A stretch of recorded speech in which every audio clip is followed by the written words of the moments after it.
Bismillahirrahmanirrahim. Assalamualaikum warahmatullahi wabarakatuh.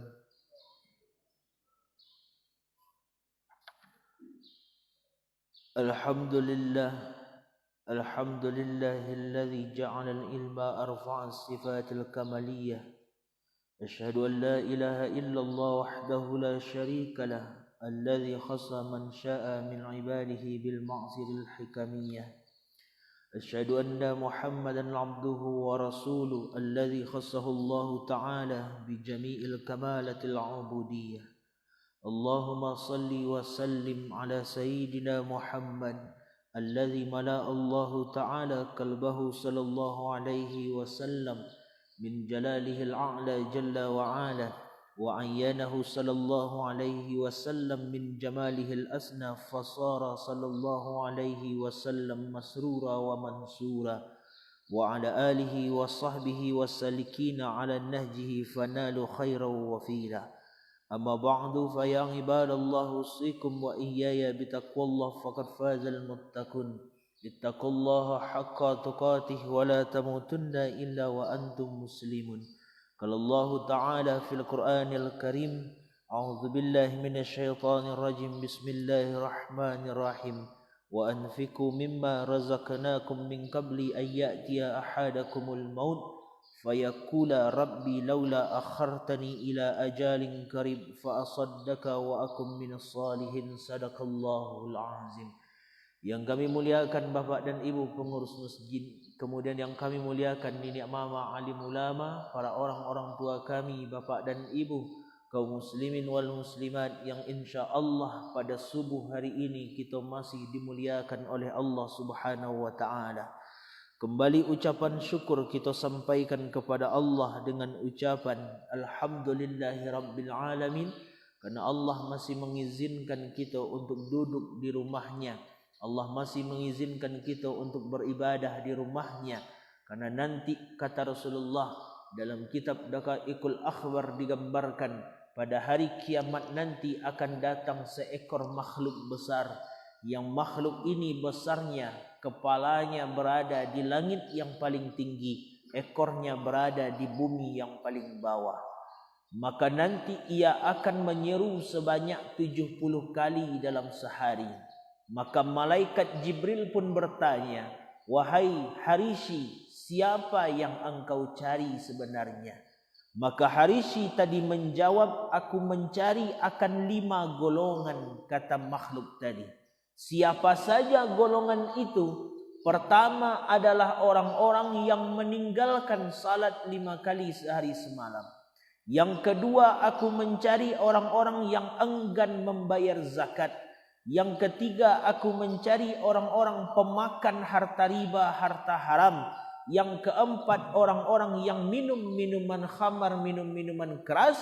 Dan yang kelima adalah orang yang enggan untuk datang beribadah ke rumah Allah Subhanahu wa taala.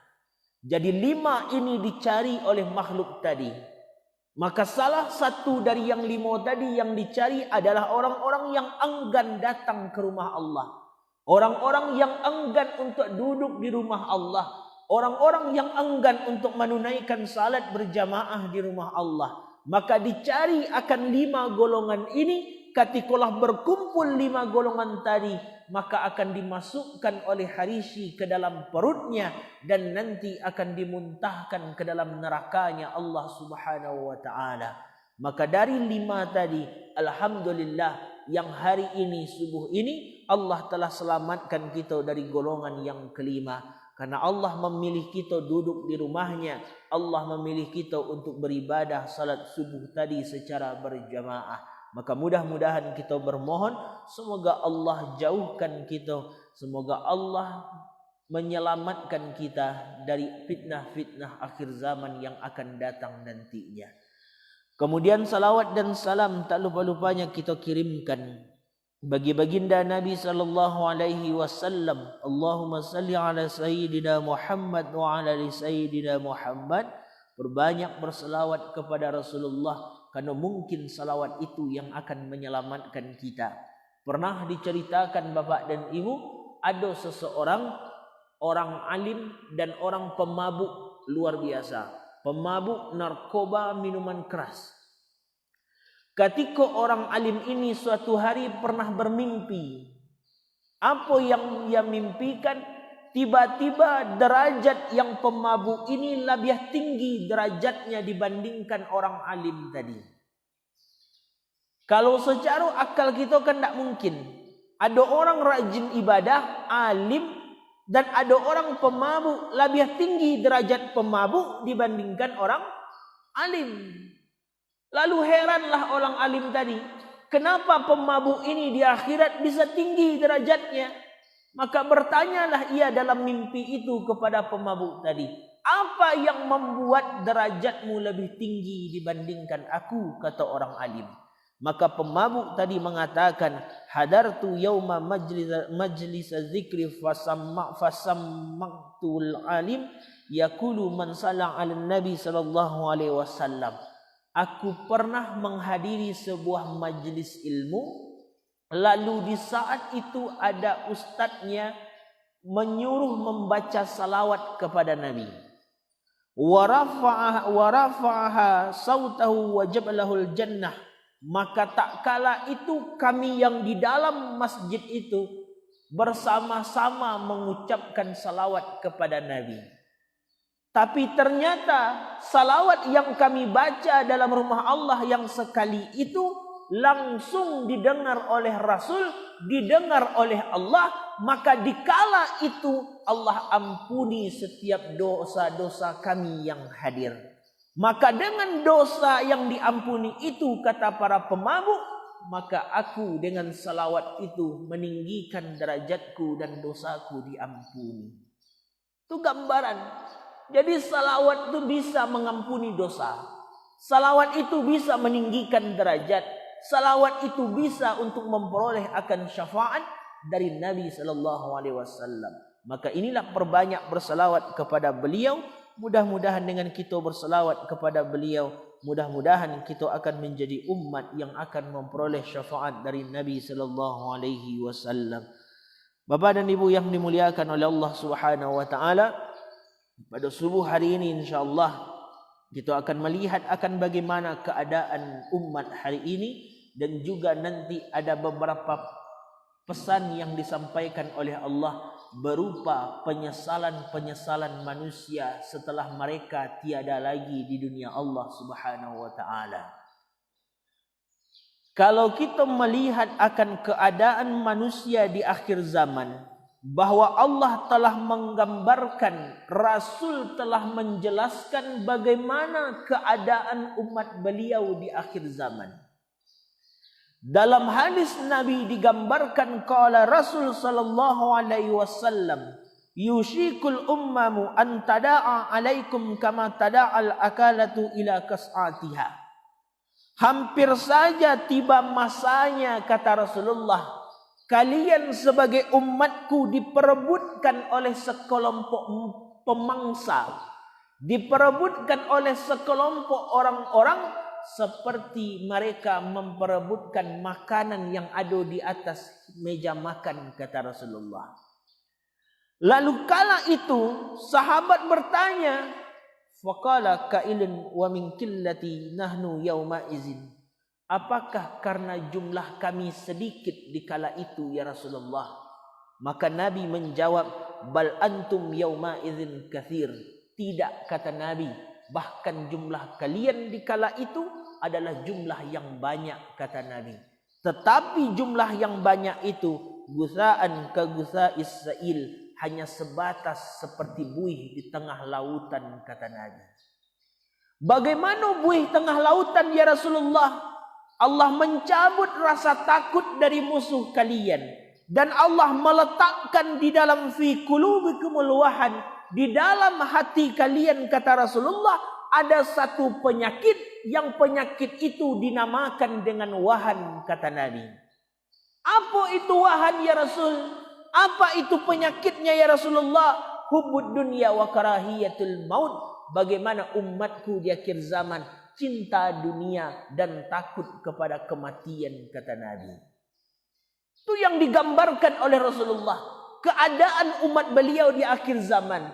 Kalau kita melihat akan keadaan kita di hari ini, sudah tampak pesan Nabi itu. Kita lihatlah hari ini, bagaimana kaum kufar, kaum orang-orang yang tak beriman kepada Allah Subhanahu wa taala, yang mana kaum-kaum itu kata Allah adalah mereka sangat kini diikuti oleh orang-orang Islam, bagaimana kehidupan kaum kufar. Bahkan diterangkan dalam Quran surat Ar-Rum ayat yang ke-7, ya'lamuna zahiran min hayatid dunya wa hum minal akhirah hum ghafilun, kata Allah. Mereka hidup hanya mengetahui yang ada di dunia, tapi tidak pernah menyiapkan yang di akhirat. Hum ghafilun, mereka lalai, kata Allah Subhanahu wa taala.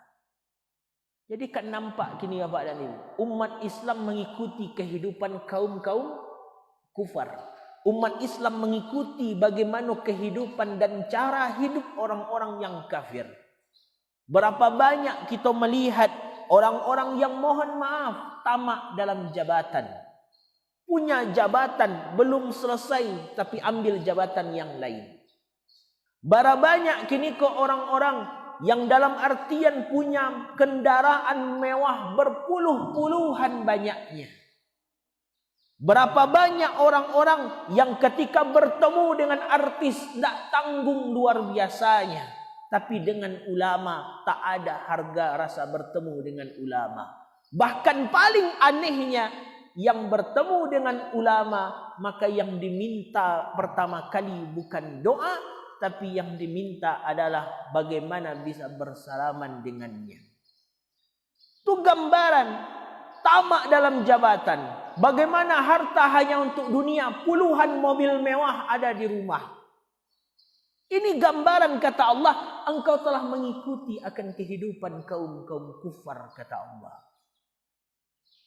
Itulah yang terjadi kepada kita hari ini. Maka bagaimana Nabi juga menggambarkan bersabda, umatku yang selamat dari neraka itu, kata Nabi, setelah 6.000 tahun lamanya. Jadi setelah 6.000 tahun dalam neraka diselamatkan. Lalu siapa mereka itu ya Rasulullah? Mereka itu, kata Nabi, adalah kaum yang mendustakan agama Allah. Siapa lagi ya Rasulullah? Mereka mewah dalam pakaian tetapi telanjang dalam ketaatan, kata Rasul. Kan tampak di sini Bapak dan Ibu, mewah dalam pakaian, pakaian harganya mahal, tapi telanjang dalam ketaatan, auratnya ditampakkan. Siapa lagi ya Rasulullah? Orang-orang yang melakukan kehidupan dunia tapi lupa dengan kehidupan akhirat, kata Nabi. Maka 3 orang tadi, orang yang taat, yang telanjang dalam pakaiannya, kemudian orang-orang yang mendustakan agama Allah, orang yang hanya mempersiapkan kehidupan dunia, lupa dengan akhirat, dimasukkan ke dalam neraka, dan 6.000 tahun setelahnya baru dikeluarkan dari neraka, kata Rasulullah SAW. Jadi itu gambaran Nabi. Jadi jangan dianggap Bapak dan Ibu, sebenarnya Allah dan Rasul itulah banyak memperingatkan kita. Lah banyak Allah dan Rasul itu memperingatkan bagaimana keadaan ketika dalam neraka, kecil Rasul. Bagaimana nanti azabnya dalam neraka, kata Rasulullah. Supaya apa? Supaya awak tu takut. Supaya awak jangan sampai masuk ke dalam itu. Supaya hidup kita masih terarah dengan ada gambaran-gambaran azab Allah. Bahkan Quran pun juga menyebutkan. Apa kata Quran mengatakan? Bahwa orang-orang, kata Al-Quran, yang nanti kata Al-Quran orang-orang tersebut gambaran dalam neraka begitu banyaknya, gambaran tentang kuburan begitu banyaknya. Maka di antara itu semua nanti kehidupan umat yang seperti ini akan muncul, kata Allah, penyesalan manusia setelah mereka meninggalkan dunia ini. Apa penyesalan manusia itu? Pertama ada di Quran surat Al-Munafikun ayat ke-10. Itu penyesalan manusia. Jadi saya lihat dulu Bapak dan Ibu, suratnya dinamakan dengan Al-Munafikun, munafik. penyesalan manusia itu disebutkan dalam surah yang bernama munafik. Dan apa makna munafik itu? Tidak disebutkan makna munafik kecuali menunjuk kepada dua. Pertama, benar-benar tak beriman. Yang kedua, orang yang beriman tapi tidak menggunakan keimanannya untuk berbuat baik. Ada orang yang munafik itu, kata Allah, mereka memperolok-olok agama Allah. Ada orang-orang yang munafik itu, kata Allah, yang paling tinggi, mereka melarang orang berbuat baik. Itu munafik. Jadi hati-hati je munafik. Kenapa hati-hati dengan munafik itu? Karena orang-orang munafik itu, kata Allah Subhanahu wa taala, lah digambarkan nanti, kata Allah, orang munafik itu digambarkan an-naru, mereka innallaha jami'ul munafikina wal kafirina fi jahannam. Orang-orang munafik itu akan dikumpulkan oleh Allah bersama orang kafir dalam neraka jahannam.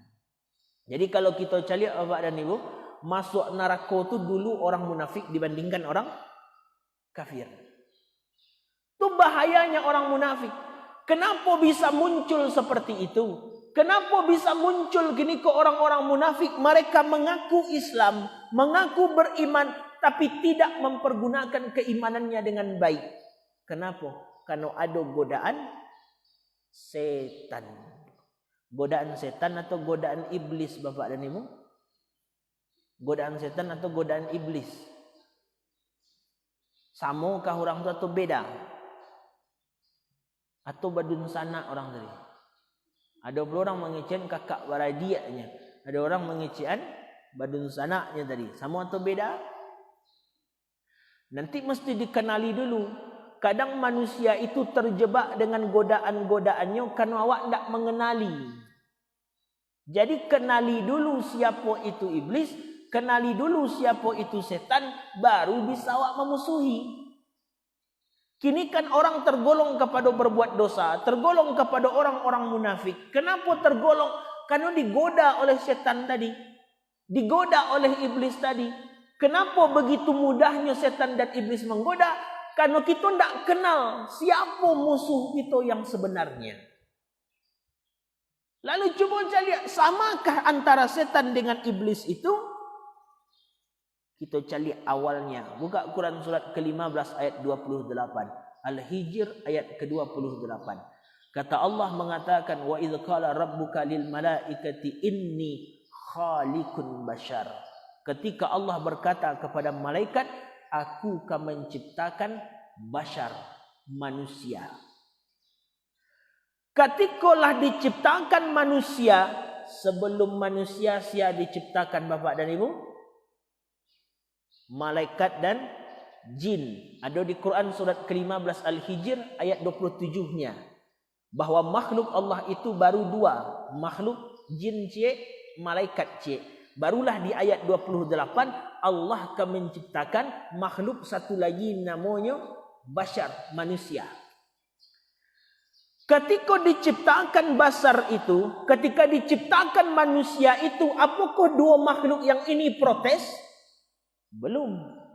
Kapan muncul masalah? Di Quran surat kedua ayat 30. Ayatnya sama. Wa idz qala rabbuka lil malaikati inni ja'ilun fil ardi khalifah. Barulah ketika disebutkan fungsi Nabi Adam, untuk apa Nabi Adam diciptakan? Untuk menjadi khalifah. Baru muncul masalah. Di mana masalahnya? Di Quran surat kedua ayat 34. Idz kunna lil malaikati isjudu li adama fasajadu illa iblis. Ha, kini awak cari Bapak dan Ibu. Iokah lah kenal awak dengan musuh awak tu.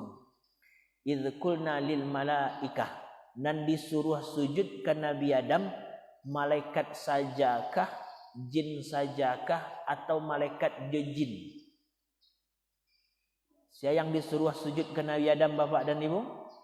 Malaikat saja, jin saja, atau kedua-duanya disuruh sujud? Keduanya. Kalau keduanya disuruh sujud, cari ayatnya balik. Idz qulna lil malaikah. Ketika Allah berkata kepada malaikat sujud ke Adam. Adakah disawitkan jin di situ Bapak dan Ibu? Ada disawitkan jin di situ atau tidak? Tidak. Jadi siapa yang sujudkan Nabi Adam? Malaikat. Lalu muncul istilah baru, illa iblis. Muncul nama baru, namanya iblis. Sia iblis itu. Golongan sia atau makhluk tersendirikah? Golongan malaikatkah? Golongan jinkah? Atau golongan manusia? Golongan jin. Kalau dikatakan golongan jin, yang sujudkan Nabi Adam tadi kecil Allah, malaikat. Adakah jin disuruh sujud tadi? Kok dalam ayatnya saja baru? Ada enggak jin disuruh sujud? Cuma Allah sebutkan malaikat. Lalu muncul nama baru, illa iblis. Kecuali iblis. Siapa iblis itu? Jin. Nah, tapi tadi tidak ada nama jin disuruh sujud. Batu. Sialahnya sebenarnya Tuhan. Makanya dalam Quran itu secara terjemahan hanya menyebutkan malaikat. Tapi ketika mempelajari Quran ada 4 ilmunya. Ada yang bisa dipahami dari segi bahasa, nanti ilmu nahu, ada saraf, ada balaghah, ada arud. Ditinjau dari ilmu balaghah yang izkulna lil malaikah tadi namanya zikrul ba'di yadullu ala kulluh. Disebutkan sebahagian tapi tujuan semua. Walaupun secara teksnya disebutkan malaikat, tapi tujuannya malaikat dan jin. Illa iblis, kecuali hendak mau sujud iblis. Siapa iblis itu? Quran surat ke-18 ayat 50. Ayatnya sama dengan Quran surat kedua ayat 34, tapi ada sambungannya. Siapa iblis itu? Wa kana minal jin fa fasaka an amri rabbi. Yang jin itu yang iblis itu golongan jin yang melanggar perintah Allah. Itu yang iblis. Jadi bakok namanya iblis karena melanggar perintah Allah, tidak mau sujud. Kenapa Allah menamakannya dengan iblis? Maka Syekh Al-Fayumi menerangkan dalam kitabnya Misbahul Munir, kata beliau menggambarkan bahwa iblis itu memiliki 2 makna. Pertama ada al-masku, sesuatu yang terhalang, terhapus, sesuatu yang tidak ada nilainya. Kenapa tidak ada nilainya? Iblis itu asalnya kan dari jin Bapak dan Ibu. Jin itu kecil Allah, sebelumnya melanggar perintahku, ia adalah makhluk yang taat kepadaku. Ia adalah makhluk yang luar biasa taatnya kepadaku. Kalau taatnya kepadaku luar biasa, perbandingan akhirat dengan dunia berapa tahun Bapak dan Ibu? Sehari di akhirat berapa tahun di dunia? Berapa tahun di dunia? Mbak dari mana tak tahu? Ada nanti di Quran surat 32 ayat yang kelima.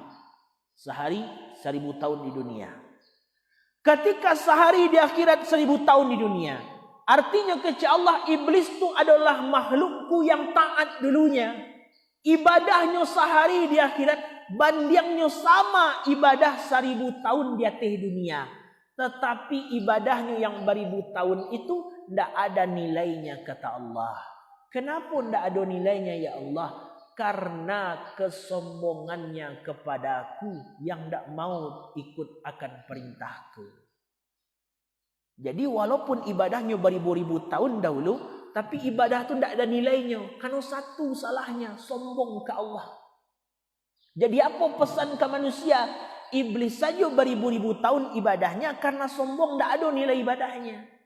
Maka engkau manusia ibadah tidak sampai 1000 tahun. Pernahkah Bapak dan Ibu sembahyang 1000 tahun?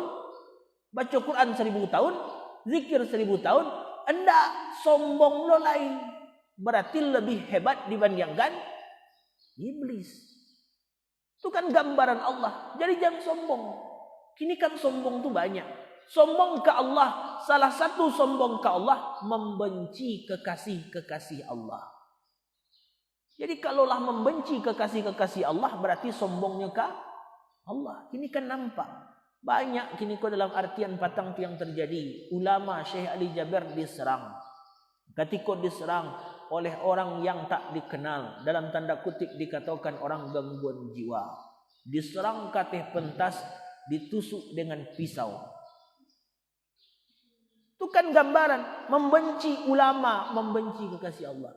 Makanya ambo sejak tadi apa ada ni, makanya ambo sejak tadi acok celik-celik pintu tu. Mana ton kok ada dulu orang berlari dari luar tu ke dalam. Makanya kini kau lah rusuh-rusuh awak. Lah agak rusuh-rusuh awak ndak ada saya tanang awak lah. Salat awak ndak tanang, mengaji pun awak ndak tanang. Karena banyak kini tanda kutipnya orang gila, orang gangguan jiwa. Itu kan gambaran Allah. Jadi benci kepada kekasih Allah, maka sama saja sombong kepada Allah. Nabi lah gambarkan, saya tiada zaman, ada tiga yang akan datang di akhir zaman, bencana akhir zaman. Kalau mulai meninggalkan ulama, mulai meninggalkan ahli fikih. Ulama ditinggalkan, ahli fikih ditinggalkan, 3 bencana Allah datangkan. Pertama, tidak ada usaha tidak ada keberkahan dalam setiap usahanya. Yang kedua, didatangkan pemimpin zalim untuk memimpinnya kecik Nabi. Yang ketiga, ia keluar dari dunia Allah dalam keadaan tak beriman, kata Rasulullah. Itu 3 bencana. Kalaulah mulai memusuhi ulama, membenci, bahkan meninggalkan ahli fikih. Itu gambaran Allah. Itu godaannya, godaan syaitan. Godaan iblis. Lalu apa makna iblis? Ada al-ba'sa. Dan semua itu kata Allah diterangkan nanti, wala tattabi'u khutuwati syaitan. Jangan nanti engkau tertipu daya oleh godaan syaitan. Maka orang munafik itu karena ada godaan setan. Ada godaan setan mengaku Islam tapi malah memperolok-olok agama Islam. Ada orang munafik mengaku beriman tapi malah menentang akan ajaran Allah. Itu yang munafik. Dan nanti dalam Quran surah Al-Munafikun dibuka pada ayat yang ke-10. Apa kata Allah di ayat yang ke-10? Di situ Allah terangkan, inilah penyesalan manusia itu. Pertama, penyesalan manusia itu kata Allah, ada nanti wa anfiku mimma razaqnakum min qabli ayyatiya ahadakumul maut. Kata Allah, infakkan sebahagian rezekimu sebelum datang kematian kepadamu. Kenapa ya Allah? Fayakula, karena ada orang-orang yang berkata nanti setelah mereka meninggal dunia, katanya, Rabbi laula akhartani ila ajalin karim. Ya Tuhan, kenapa engkau tidak tunda kematianku agak sebentar? Kenapa engkau tidak berikan aku hidup agak sedikit lagi? Kenapa engkau tak berikan aku kehidupan sebentar lagi? Engkau mau apa kecil Allah? Fa asaddaka wa akum minas salihin. Aku ingin bersedekah dan menjadi orang saleh. Itu penyesalan manusia. Jadi penyesalan manusia itu digambarkan oleh Allah Subhanahu wa taala. Salah satu yang penyesalannya, mereka menyesal karena selama hidup tidak menafkahkan hartanya di jalan Allah.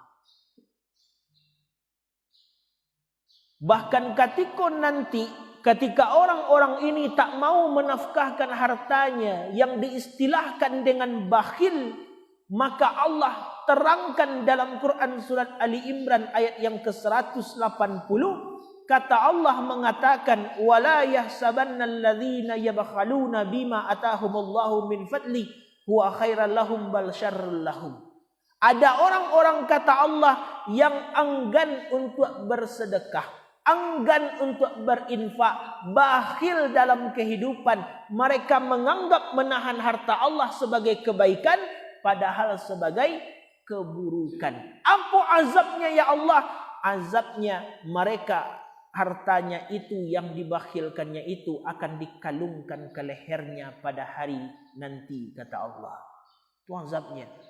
Belum dalam yang lain diterangkan Bapak dan Ibu, kalau bakhil awak, kalau dalam artian kikir tidak mau sedekah selama hidup, tidak mau infak selama hidup, nanti orang bakhil itu dimasukkan ke dalam jurang neraka. Sudah masuk dalam jurang neraka, merangkaklah manusia itu katih, memanjat katih. Tiba dia teh, hampir tiba dia teh digelincirkan oleh Allah kakinya, jatuh ke bawah balik.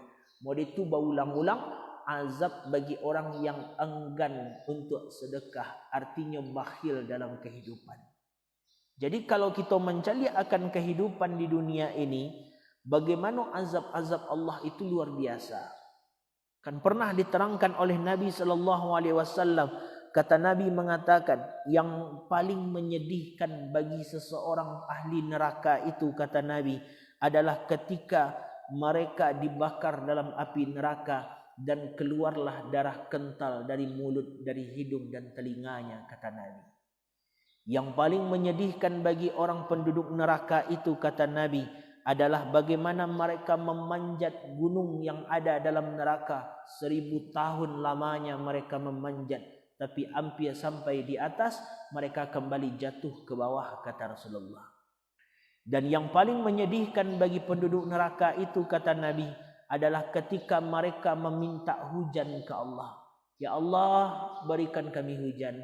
Ya Allah, kami kepanasan. Ya Allah, berikan kami hujan.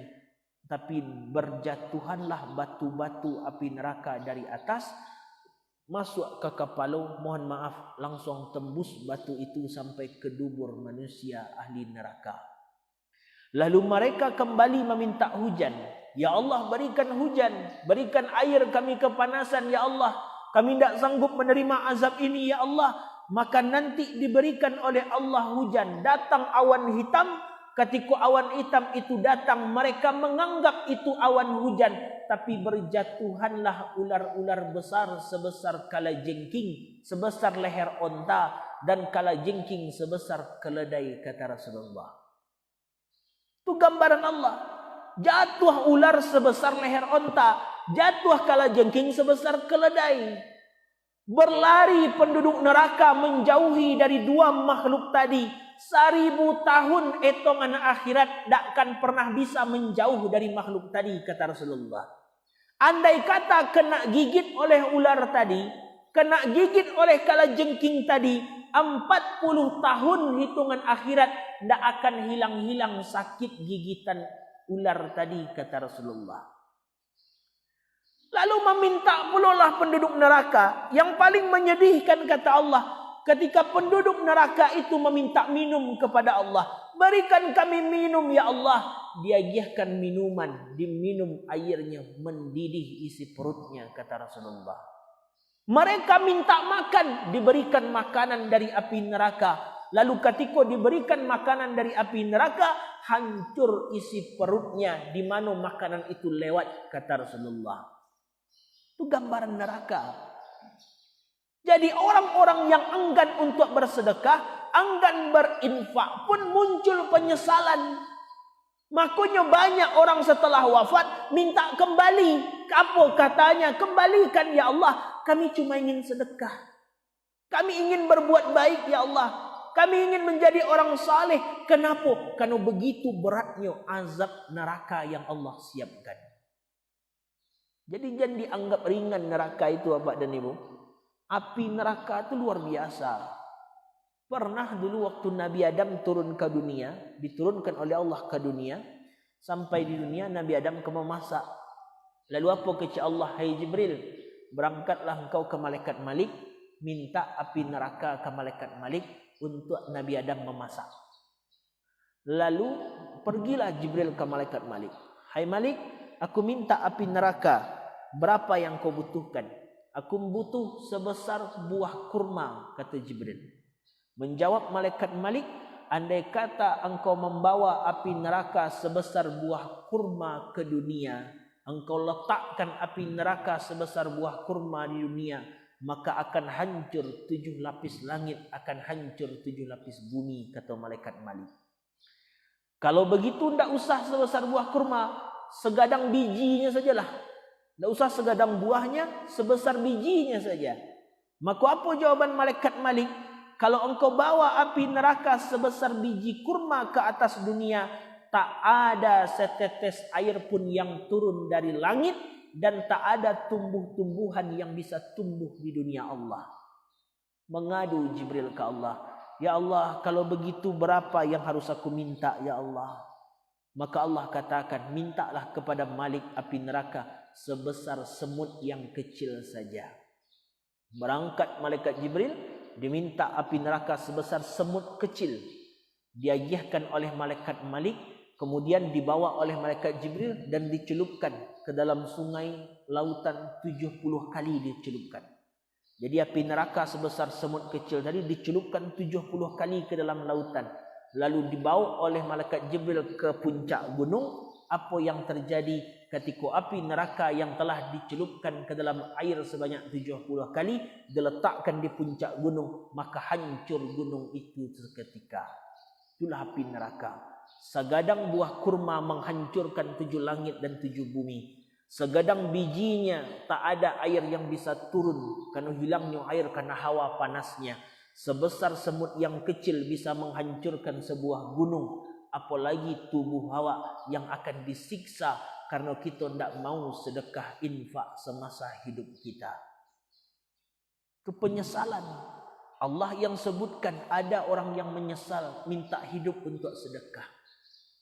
Ada orang yang minta hidup untuk infak.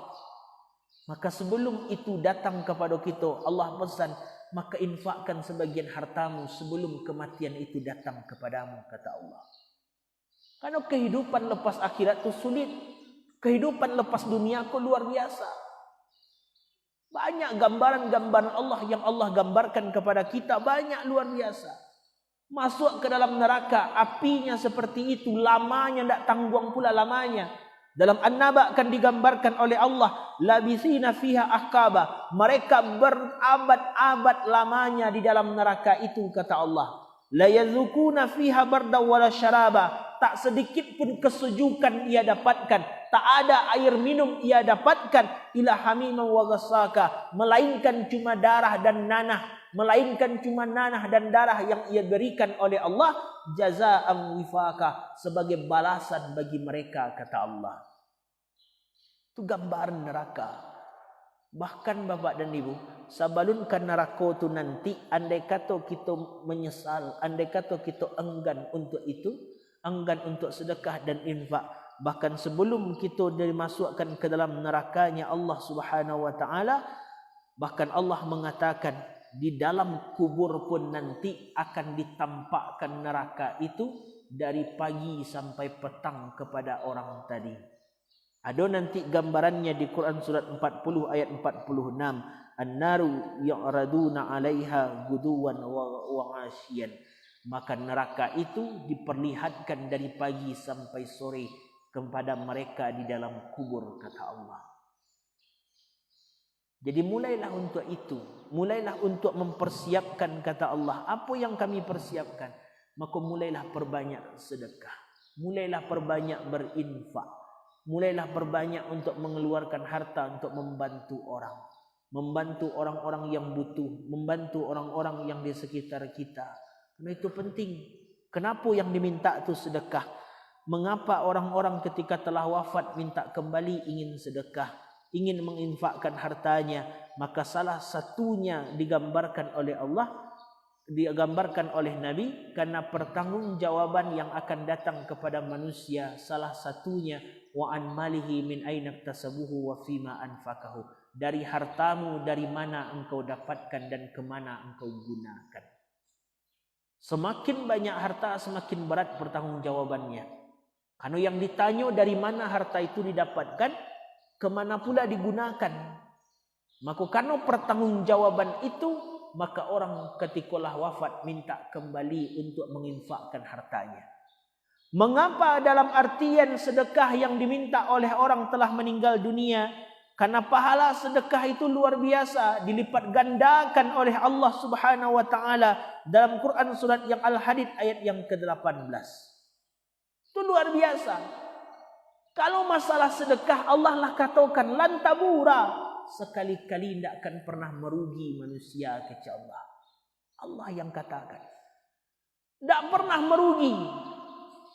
Bahkan kenapa orang-orang meninggal itu meminta hidup untuk sedekah? Karena didoakan oleh malaikat. Apa doa malaikat?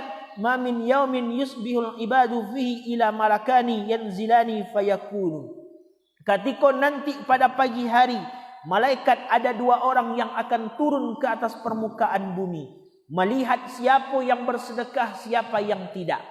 Kalau ada di pagi hari itu orang-orang bersedekah, maka malaikat tak henti-henti berdoa. Apa doanya? Allahumma a'ti munfikan khalaka. Ya Allah, maka balaslah dari apa yang telah ia berikan. Lipat gandakan baginya. Tetapi kalau orang-orang yang bakhil hanya menyimpan hartanya, maka didoakan oleh malaikat, balas pula kebakhilannya, kata malaikat. Itu tiap hari ada. Kenapa yang diminta adalah sedekah? Karena sedekah itu salah satunya mengangkatkan bencana azab Allah. Karena kini awak calik bapak dan ibu, sudah 6 bulan lamanya kita diserang, ditakuti, merasa takut dan khawatir dengan virus corona COVID-19. 6 bulan tak hilang-hilang, malah semakin hari bertambah juga.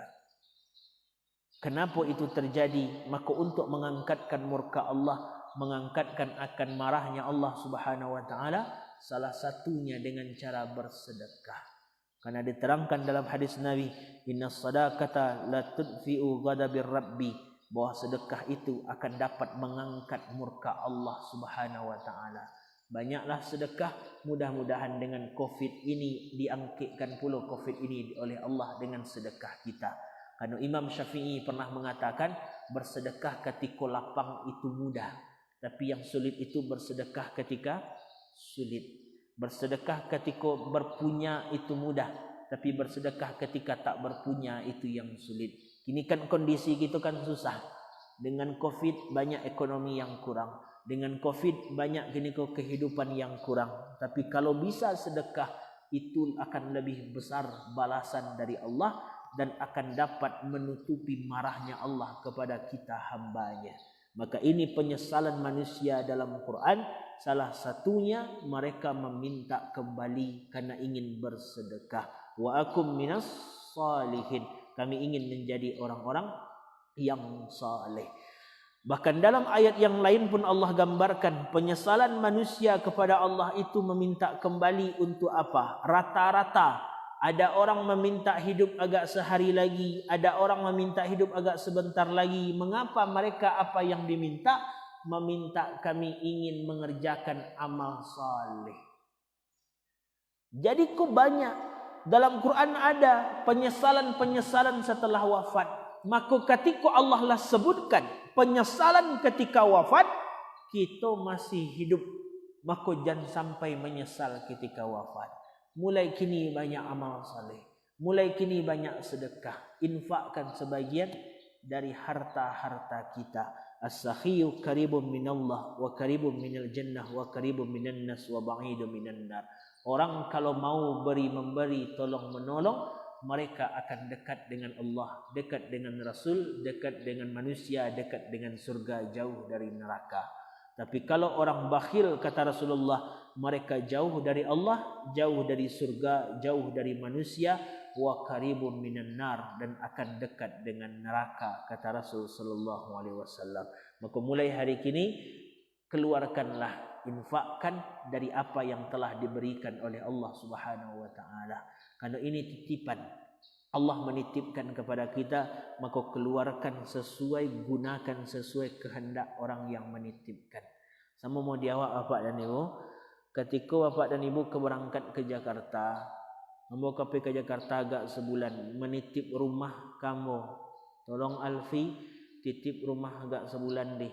Jadi Pak, jadi Ibu, kepai kamu Bapak dan Ibu ke Jakarta. Berangkatlah Bapak dan Ibu Jakarta, sebulan kemudian pulang. Ketika sebulan kemudian pulang, dicari rumah tadi hancur. Pintu tangga kacau pecah, piring-piring pecah, sampai duduk sofa tawalik-balik. Kemudian salurannya hancur. Berang tak Bapak dan Ibu kamu?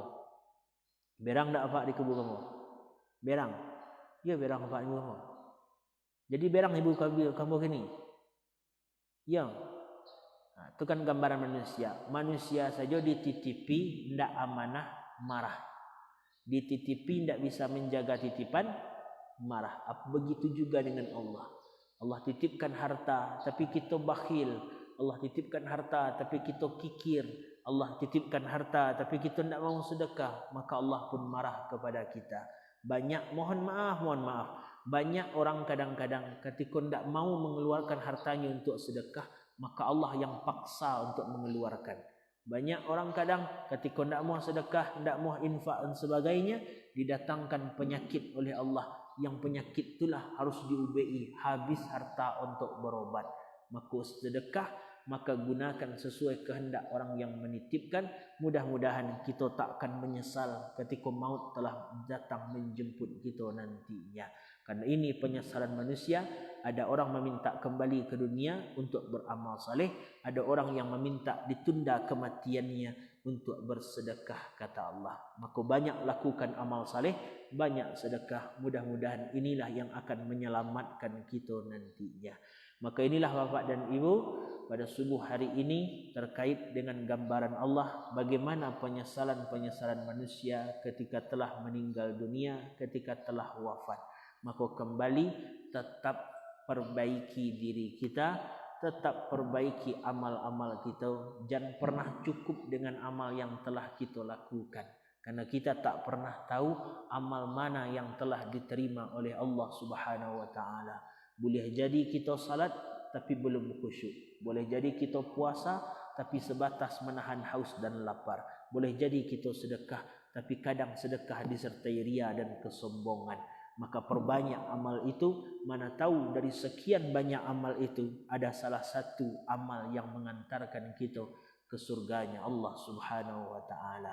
Amin ya rabbal alamin. Mungkin itu sajalah Bapak dan Ibu yang bisa kami sampaikan pada pagi hari ini. Mudah-mudahan bermanfaat, terlebih bagi kami yang menyampaikan. Kalau ada sesuatu yang tidak pada tempatnya mohon dimaafkan. Al-Fakir Ad-Da'if ilallah, yang menyampaikan tidak lebih baik daripada yang mendengar. Kita sama-sama memperbaiki diri, sama-sama saling mendoakan. Karena hakikat silaturahim bukan ketika bertemu senyum, bukan ketika bertemu tertawa, tidak. Tapi hakikat silaturahim ketikalah berpisah, ada tak kita saling mendoakan dalam setiap doa dan sujud kita. Itu hakikat silaturahim. Maka kami juga mohon tolong doakan kami selamat dunia akhirat. Sama-sama mendoakan kita insya-Allah. Mungkin kalau ada itu saja Bapak dan Ibu. Kalau ada sesuatu yang tidak pada tempatnya mohon dimaafkan. Wassalamualaikum warahmatullahi wabarakatuh.